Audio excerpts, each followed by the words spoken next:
Well, I think I've always wanted to draw, and is Beulah the same? I can't remember the first time I actually picked up a pencil and drew, but it seems like I've been drawing all my life. Well, we have. And we have. And our mother helped facilitate that by buying us scrapbooks because she was tired of picking up pieces of paper. And she said, just draw on these books. Then I don't have to pick it up. Then I don't have to pick it up. Yes. I think we were always interested in fashion, and because of that, wanting to create it ourselves, we always had always watched movies and talked about what the actresses wore. Yeah, we were big movie buffs. Yes. And in the 40s, movies were glamorous. Yes. It wasn't this lifestyle stuff. But they were glamorous, and our mothers sewed. We have pictures of my mother's family, and they're all, the sisters are wearing, and her mother are wearing beautiful clothes, and my mother made them. My mother, and they're just gorgeous. Mm-hmm. Because we were twins, our mother wanted to dress us alike. Yes. And she always bought 2 of everything.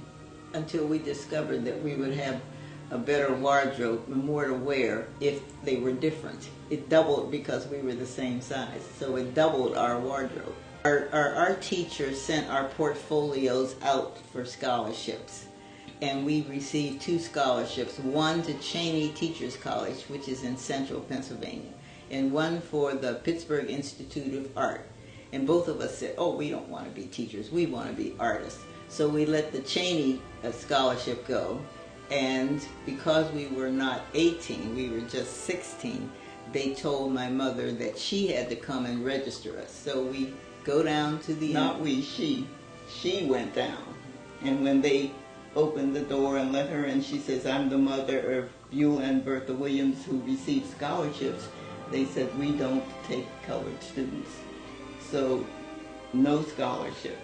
And that summer, to make us feel better, she said, well, go visit your aunt in Chicago. And finally, after discussing this with my aunt in Chicago, she said, you can send the girls to Chicago and they'll be able to find employment. My dad said, and go to Art Institute, yeah. Remember? Yeah. She said, Art Institute does not have that policy. They will accept people of color.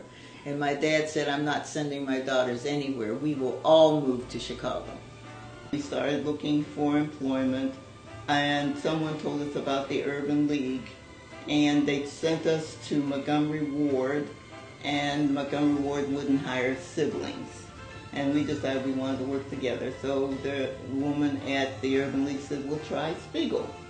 And we went to Spiegel, and I don't know whether you know, Spiegel had one woman named Ora Higgins who was in charge of hiring all blacks. And so we interviewed with Ora Higgins, and she accepted us. The one thing you had to have was a high school education. Only the blacks were required to have a high school education. They would hire Caucasians without a high school education. But anyway, we were hired, and there were 2 jobs open, and we flipped the coin. One made 2 cents more an hour than the other, so we flipped the coin to see who would get the 2 cents more, and Bertha won. It was a very large direct mail order. Yeah, company started by the Spiegel family. Mm-hmm. And Modi Spiegel, after the war, decided to hire blacks.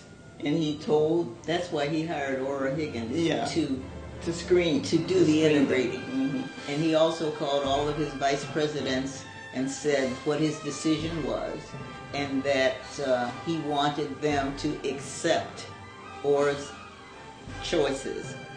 So if she sent someone to their department, they were to be accepted.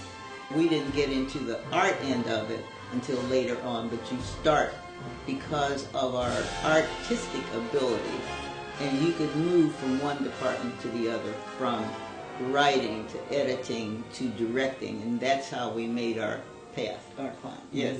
Mm-hmm.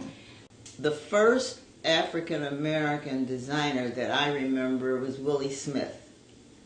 And then Stephen Burroughs. Mm-hmm. So there were very few designers of color.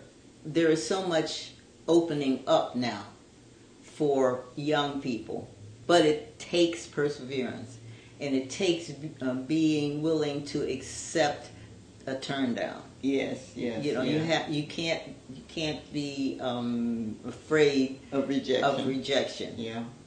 But And you have to keep it's going. a sacrifice also.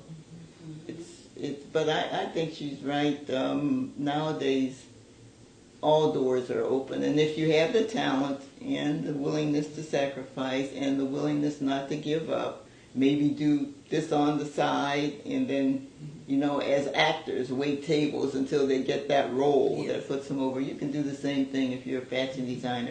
And I think it's time for the general black public to start supporting the aspirations of young designers. My hope for the future color of fashion would be that it thrives and encourages fashion designers who perhaps have doubted whether or not they could achieve something, the confidence to go ahead and try. I think they're trying to say, we're going to award this scholarship, we're going to help you, we're going to give you a leg up. So that would be what I would hope, that they would be successful. I hope that the public supports the future color of fashion. As a foundation, you need support from the public, and their mission is one that is worthy of support.